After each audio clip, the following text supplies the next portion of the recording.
I just wanted to start off by just giving people a little bit news about Lumpur Sumedho.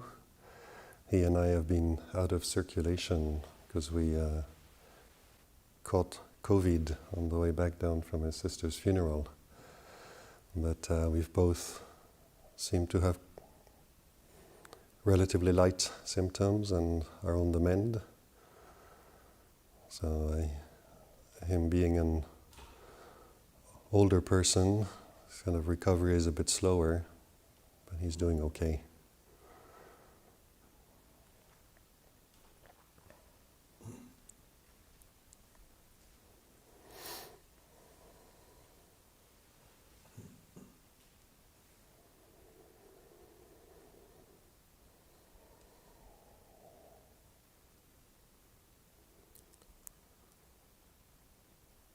So just reflecting on the practice, reflecting on Dhamma.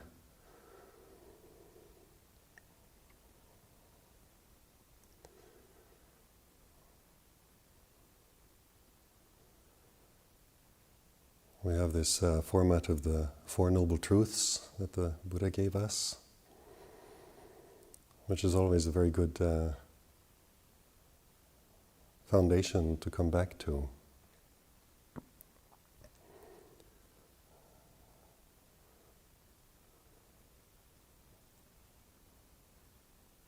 We sometimes can sort of get caught up in the details of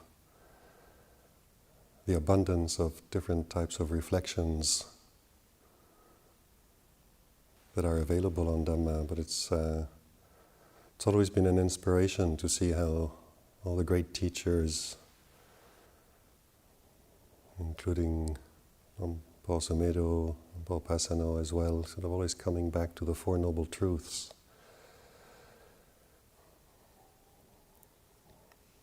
And it's really ground zero of our connection to Dhamma.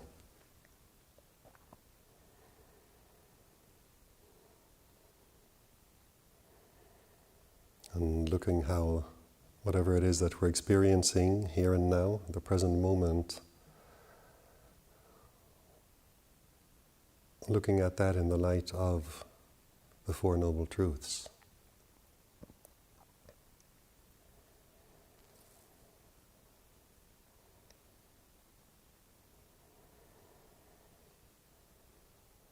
Oftentimes we kind of need to memorize some Dhamma so we're able to bring it up in our own minds and then start looking at our experience in terms of the Dhamma we memorized, until we can start recognizing that in our own hearts, in our own experiences.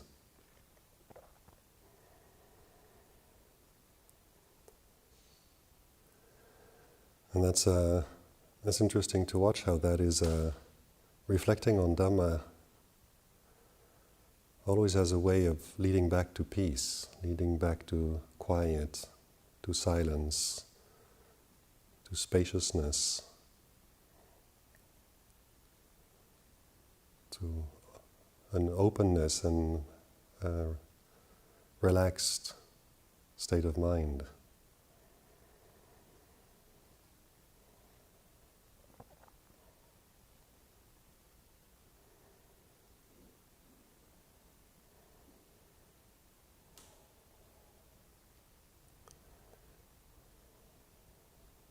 And it parallels the way in the practice when we're really looking at the mind, looking at all these sankharas that we're experiencing all the time. They're kind of bombarding us through the 6 sense doors, the 5 senses and the mind. Sometimes I have this image of us being a little bit like these people who work in banks and who have 5, 6 screens in front of them to keep track of stock markets and things going up and down. There's a lot of detail to try to keep tabs on. And we keep sending the mind out, getting drawn out towards what's showing up on different screens.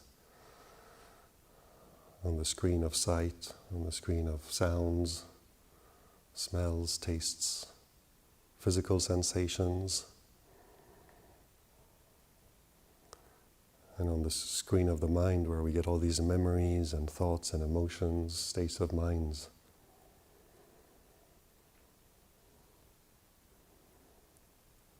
It's proper chaos, all this stuff. And its nature is to arise and cease and change, so we're basically facing a storm, really. And the path of Dhamma really takes us from learning to recognize that, and then recognize the person who's sitting in the seat facing all of this, registering all these sense impressions.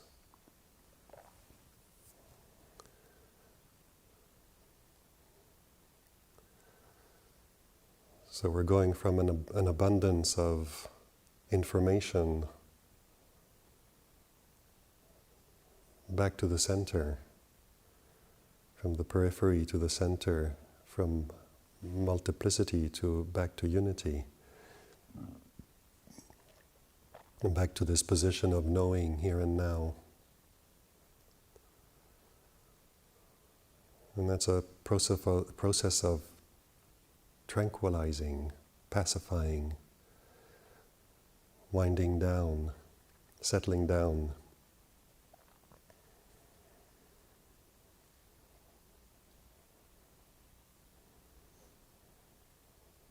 And there's a lot of happiness in that process, in the process of letting go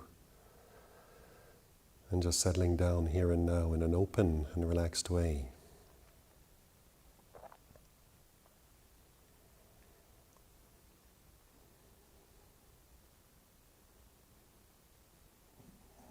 We tend to call that samadhi, concentration. But sometimes words get in the way, and we end up relating to a process like that coming from desire, from ideals, wanting concentration and jhanas, wanting peace of mind, not wanting to be disturbed by life. And then we feel agitated even in the face of the practice sometimes.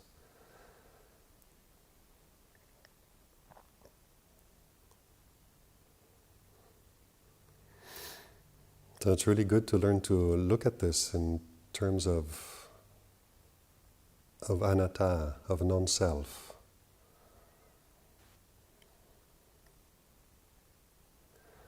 I was reading a very beautiful reflection that someone wrote this morning about that passage in the Parinibbana Sutta where Ananda realizes that his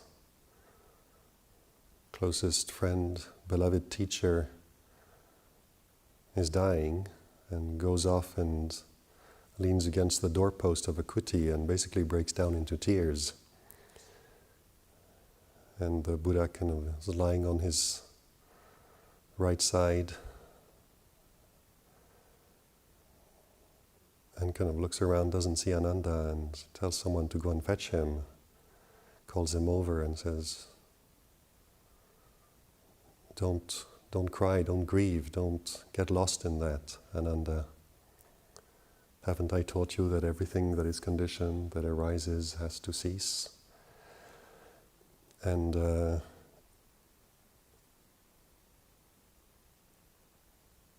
Buddha is really pointing to the nature of what's happening in terms of just what it is. Whereas what Ananda is doing is kind of relating to it in terms of self, in terms of him losing his best friend, his teacher.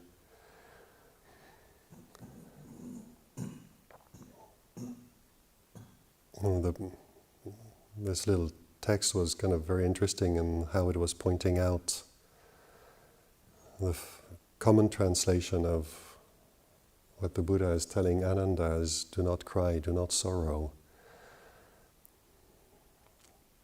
But going back to the Pali, it seems more like what the Buddha was telling him is don't get lost in it, do not wail and cry and be lost in the emotions. Because losing someone dear to us is inevitably sad. We inevitably feel the loss. We can't help but feel that, but then how we respond to that will be different if we're coming from a sense of self, of I am distraught, I am losing someone dear to me, what am I going to do without them? And that leads to one set of mental states. Or if we're receiving a sense of loss, a sense of grief and sorrow, but coming from a sense of Dhamma, not in terms of self, but in terms of what is this? And just like we chant in the morning chanting, separation from the light is dukkha. It's just the way it is.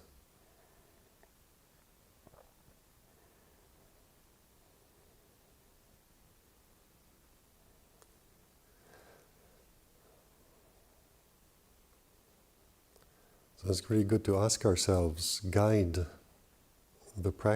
our practice by asking these questions that are coming from Dhamma, asking ourselves and investigating what our views are, what our positions are in relationship to our experience.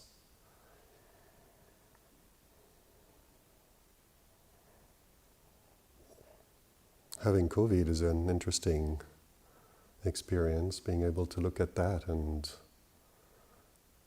just check, am I experiencing this from a sense of self? Feeling sick is unpleasant, lacking energy, not having that sense of get up and go that I'm used to, feeling drained.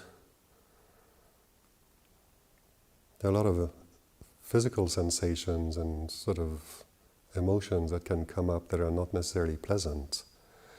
And to keep checking whether we're relating to these things in our daily life in terms of self or in terms of Dhamma. And a very good indicator of that is whether we're reacting to pleasant and unpleasant in terms of like and dislike, or whether we're relating to it in terms of mindfulness, noticing what things feel like, in terms of feelings arising in consciousness, rather than in terms of I feel like this and I like it or I don't like it.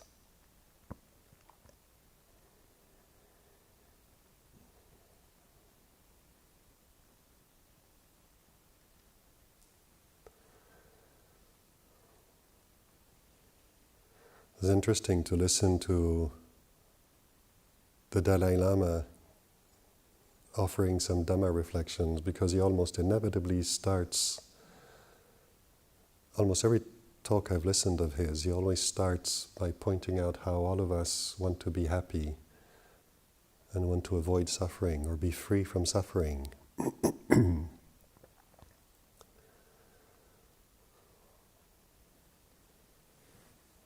And it's true that it's the one thing that we all have in common, and yet at the same time, it's pointing to something that's a very fundamental way that we operate in life, in samsara.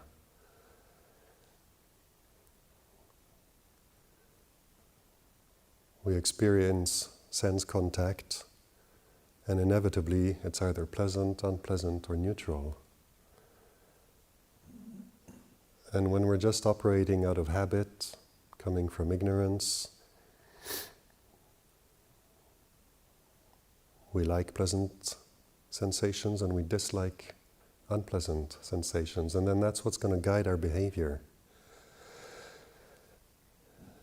And we can see that in our practice as well. So if we can start cultivating this attitude of coming back to mindfulness, coming back to awareness, and in terms of mindfulness, look at what's happening. And using the teachings we hear, using wisdom to guide the mindfulness, to guide the looking, so that when we look at something, we can also be aware of how we're looking at things. Are we looking at the present moment in terms of self, in terms of wanting, not wanting, liking, disliking, or actually are we looking at it in terms of what it is, in terms of Dhamma?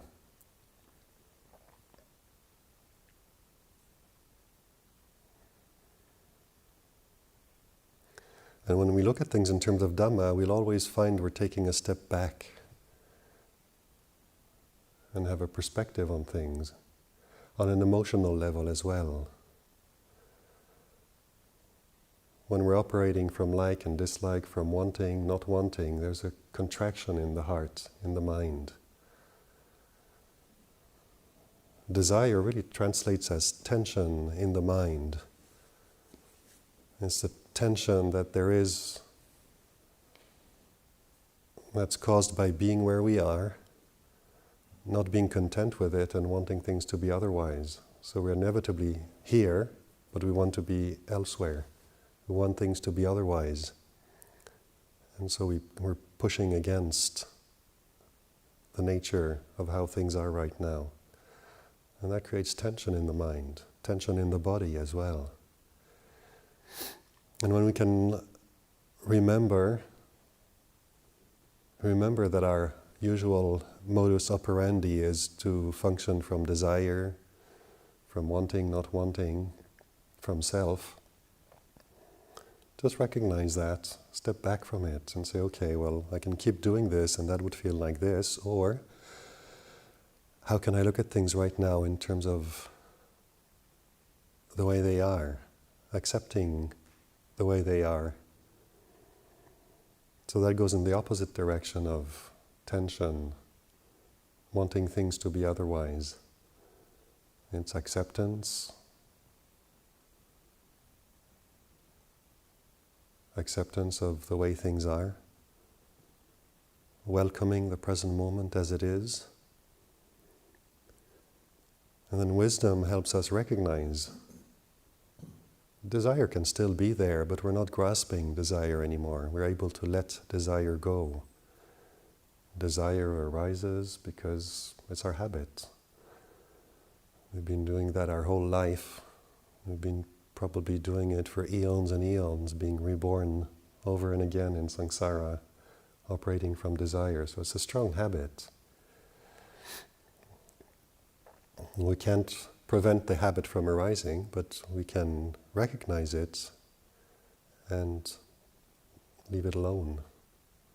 Not grasp desire and follow it. So what happens when we don't grasp desire, then that tension doesn't arise. And there's a sense of ease, of relaxing in the mind, in the heart. We can experience something very pleasant that gives rise to a very happy state of mind. And because mindfulness and wisdom is there, we recognize that this is impermanent, and that's fine, it's just the way it is. And we don't experience the fear of happiness ceasing. We're willing to let it go because we understand that's the nature of happiness, is to arise and cease. Or suffering, if that's what we're experiencing. All of a sudden we have space for suffering to arise. It's okay, because it's impermanent. And realize we have space for that. We can actually let suffering arise. It's okay, it's safe. Because the position from which we're recognizing suffering, watching suffering and receiving it, is not a space where we're fighting with it, trying to get rid of it, to suppress it, to try to make it otherwise. It's a place of acceptance. So that step we take, which gives us this perspective on our experience, is a step to safety, back to awareness.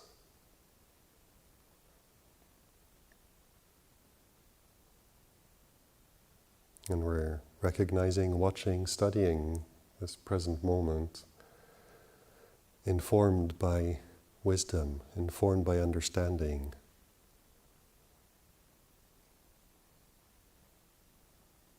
This arises, does what it has to do, and then it changes and it ceases.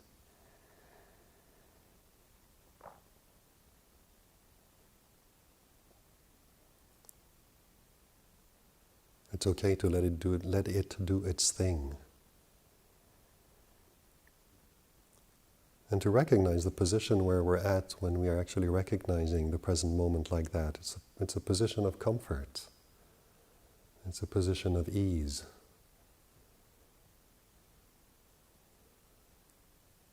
It's a position of relinquishment.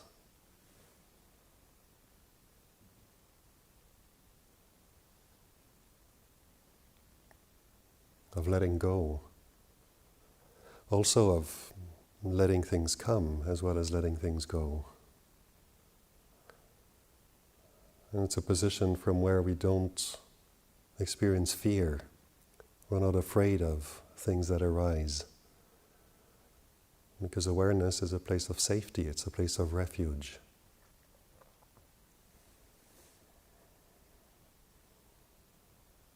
Experiences, feelings, memories, emotions, thoughts about the future. When we can recognize that these things arise and cease in consciousness, that's what they do, that's their duty, that's their nature. Then we come back to consciousness as the space in which things arise and cease.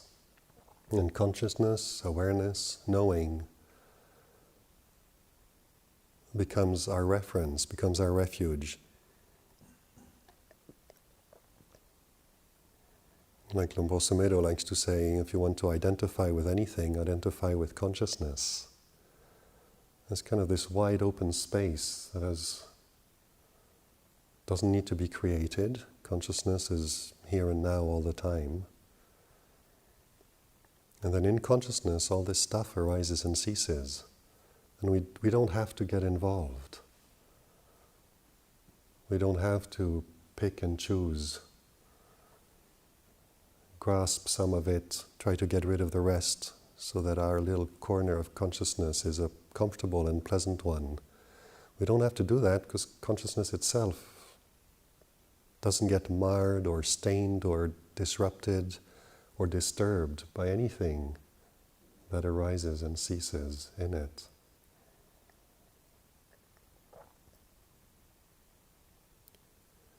And allows us to have a very pleasant relationship to this experience of a body and a mind. You take something like anger that arises in the mind, which is inevitably an unpleasant experience. If we recognize it before it arises, trying to avoid it, not wanting it, trying to get rid of it, or we grasp it and feel self-righteous and get angry, and then later we regret it. So one way or the other, anger tends to be unpleasant. And so we can relate to it in terms of self as something we want to get rid of. I think that's probably one of the most common questions in terms of practice, is people asking, how do I get rid of anger? How do I stop getting angry? And that's what we do when we're looking at it in terms of self. But then when we look at it in terms of consciousness, it's the same experience, but the picture looks different, because all of a sudden we're looking at anger as something that arises and ceases in consciousness, that we don't have to become, or try to get rid of. We can actually notice anger arising as thoughts in the mind, as an emotion, as physical sensations, getting hot, getting tense, feeling flushed, feeling electricity in the body, tingling in the head, the finger, wherever you feel it. Sometimes it can be a very overwhelming physical experience, But in terms of consciousness, you can always go, oh, look at that. This is what anger feels like when it arises.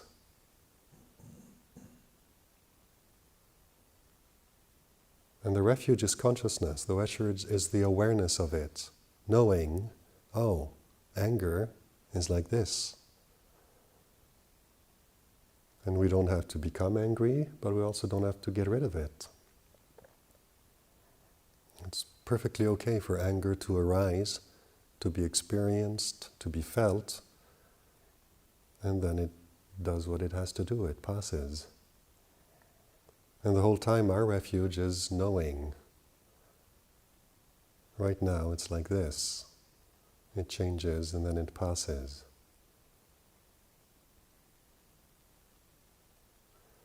And if consciousness, if this knowing of the present moment is our refuge, then when something like anger that usually sweeps us off our feet one way or the other, either we become angry or we're trying to avoid feeling it,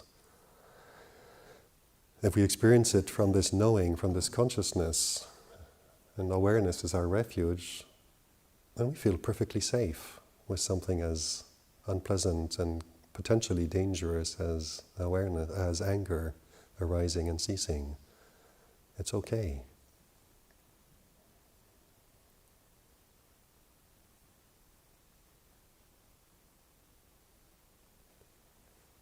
And then we can really relate to this little gatha, this verse that is such a common one that we chant, let's say, at funerals, Anicca Vata Sankhara. You've probably all heard that one.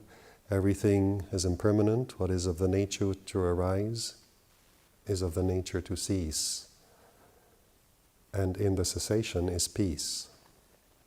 And that last bit is kind of the cherry on the cake.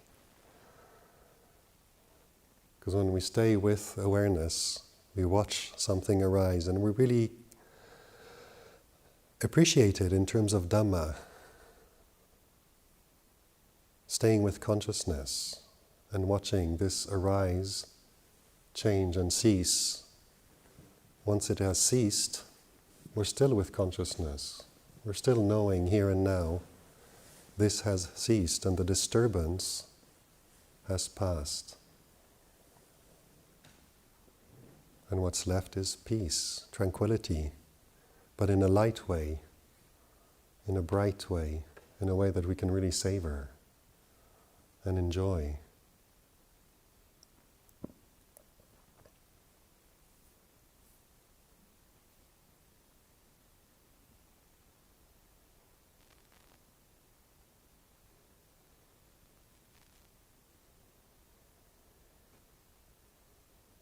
There's one Pali word that we find in the suttas, pamojo, which is one of the very many words to describe various shades of happiness. And I like to think of it as a wholesome sense of pride, which can be a bit of a tricky, pride can be a bit of a tricky word to use in English because the Judeo-Christian cultural context kind of brands pride as one of the capital sins. So we tend to be suspicious of pride, thinking it's something bad. It's like arrogance, it goes up to your head, you turn into a narcissist, into some sort of monster guided by pride.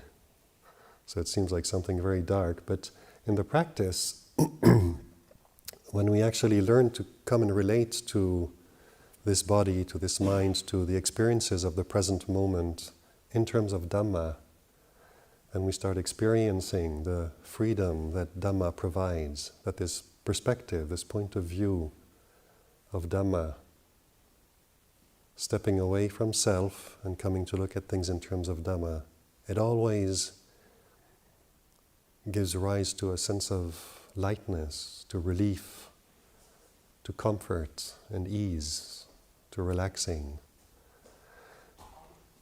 And when we can do that, just sitting here on our zafus or walking meditation or any time, any point in our experience when we are remembering Dhamma and remember to relate to our experience in terms of practice, and the Dhamma guides us back to recognizing things as they are, rather than as we would like them to be.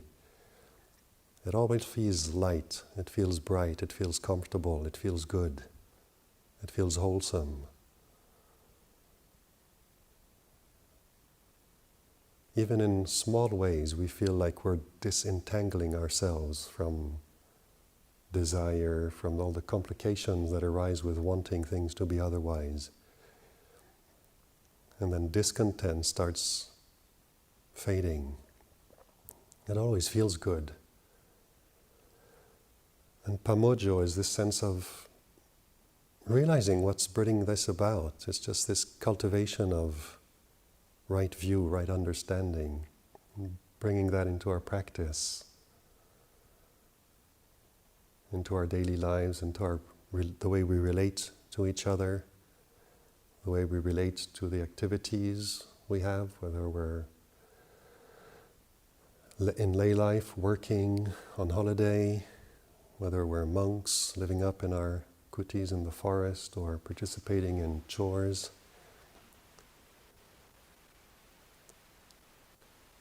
Informal practice. And there's a sense of just coming back to Dhamma, coming back to mindfulness and wisdom,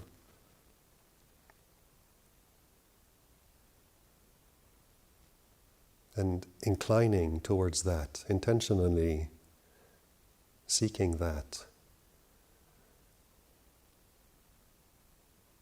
brings this kind of understanding and this kind of relief in the heart, this happiness. It feels really good to be able to do that. And it's something we can all do by ourselves, knowing that the very first simple tools that we learn in practice, the very first bits of Dhamma that we get our hands on, can already start providing some relief. And we can use those. It gives us this wholesome sense of pride, this pamojo, this happiness in the heart.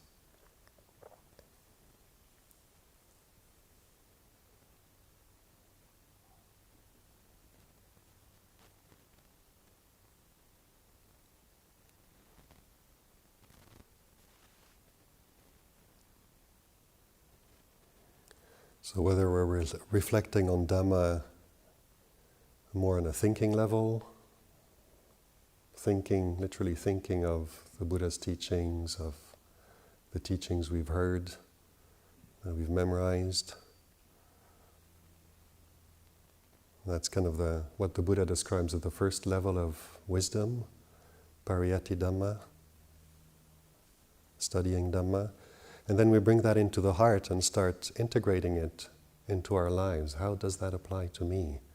How can that inform experience here and now? How do I use that to recognize sakkayaditthi, self-view, which always leads to suffering? How do I recognize that? Learn to let go of it, and how does one give rise to right view, sammaditthi, which really is just a point of view that doesn't give rise to suffering.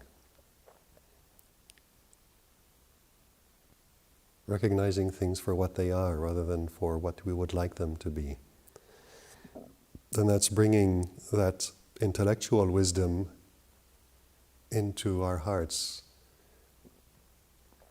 That's the second level of wisdom that we cultivate. Really making this teaching ours, using it.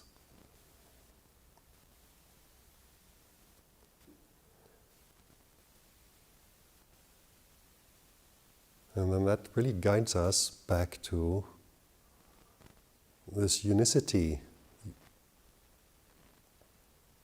the center of experience. When we learn to let go of sankharas, We come back to consciousness, to awareness, here and now.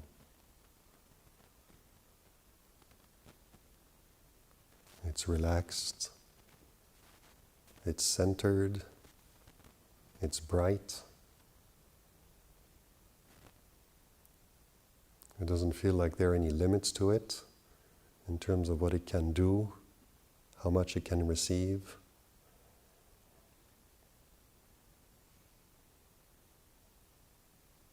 It's still. And yet there's a nimbleness, a mobility there. The ability to kind of respond to whatever arises in the mind. The ability to recognize self-view, which is it's almost like a place we go to inside, from which we start relating to sankharas in terms of me and I again. The ability to recognize that and then come back to the position from which we are able to just receive things as they are, accept them for what they are, let them be.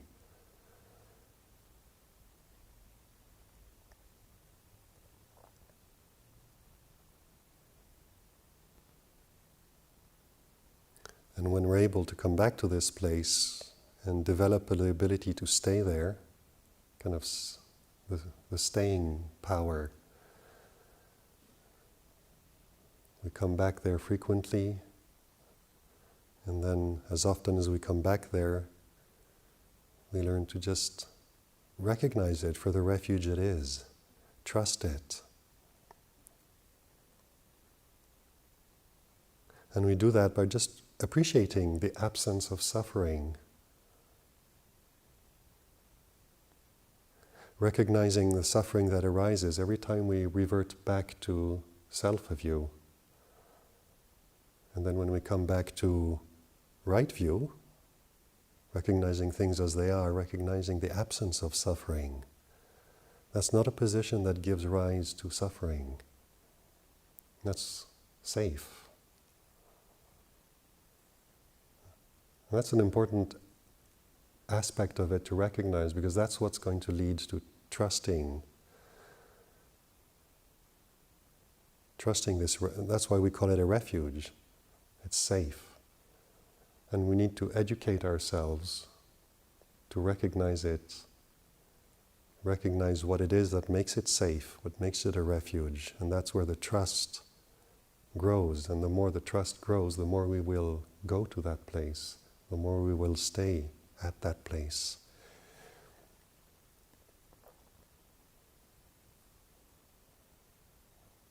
A place of safety and joy.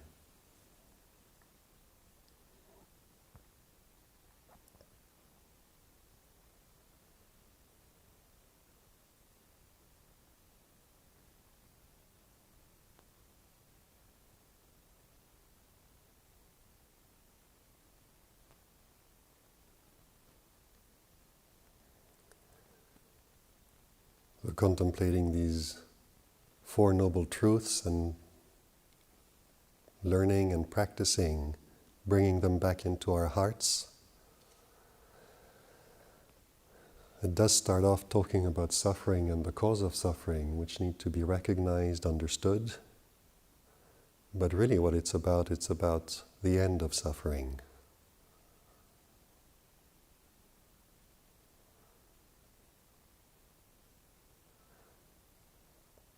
In terms of language, of thinking, it's about happiness. Ultimately, it isn't, because it's just about emptiness. But in terms of language and how we relate to it in terms of thinking, it is about happiness. And the Buddha was very aware of how we use thinking and we depend on thinking to guide the practice. So when he talks about this center, and he talks about it in terms of stillness, in terms of collectedness, in terms of coming back together, call it samadhi. He talks about the factors that lead back to it. Vitaka, vichara, piti, sukha, ekagata. And how to cultivate those.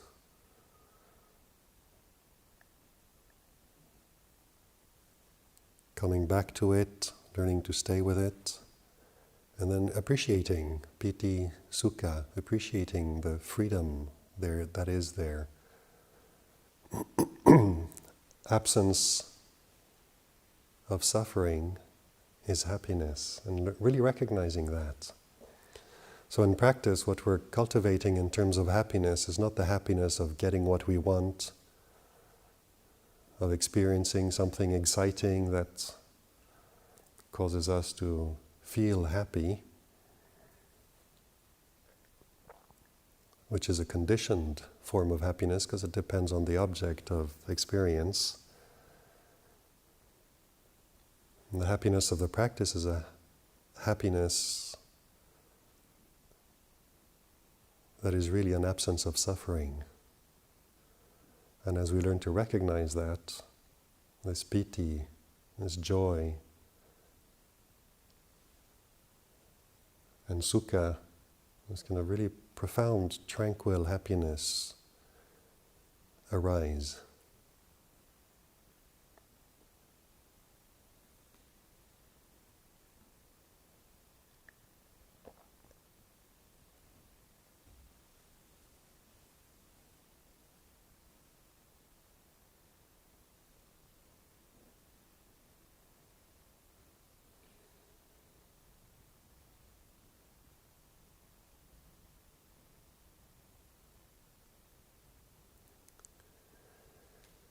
We can often get obsessed in our practice, in the practice of Dhamma, of meditation. We can easily get obsessed with peace of mind, peaceful states of mind,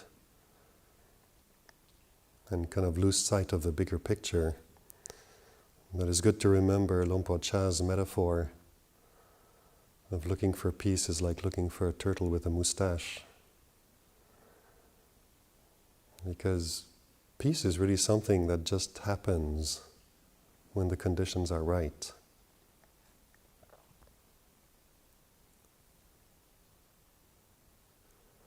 And as our understanding of practice and the path ripens and matures and deepens in understanding, we develop a sense of appreciation for the whole breadth of it and realize how much Dhamma vichaya, contemplation of dhammas, of states of mind, how important that is.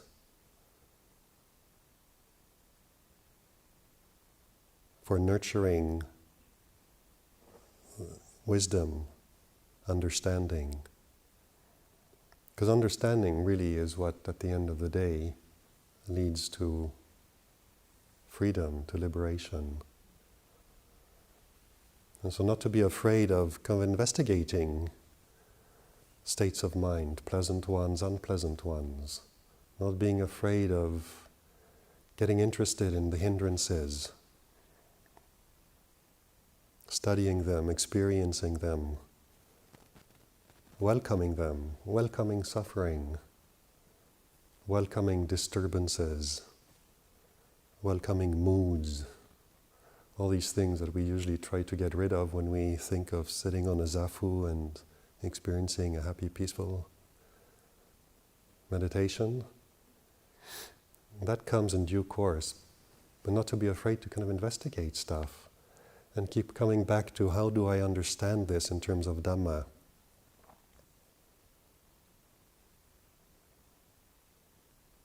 Do I recognize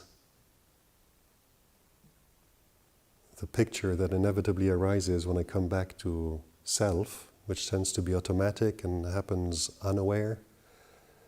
Can I just stop and look and recognize Sakyaditi when it arises, and without kind of faulting it, criticizing it, blaming ourselves for falling back into this self-view, just recognizing it for what it is and recognizing that it leads to suffering, stepping back and finding our way to samadhiti, looking at the exact same picture in terms of what it is according to nature.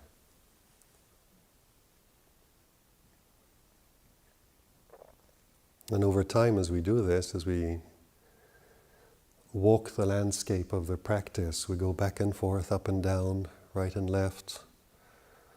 We get up and walk and run and fall over and start again. And little by little, we really get to know the landscape well, understand the practice, learn from our mistakes, and develop a real understanding.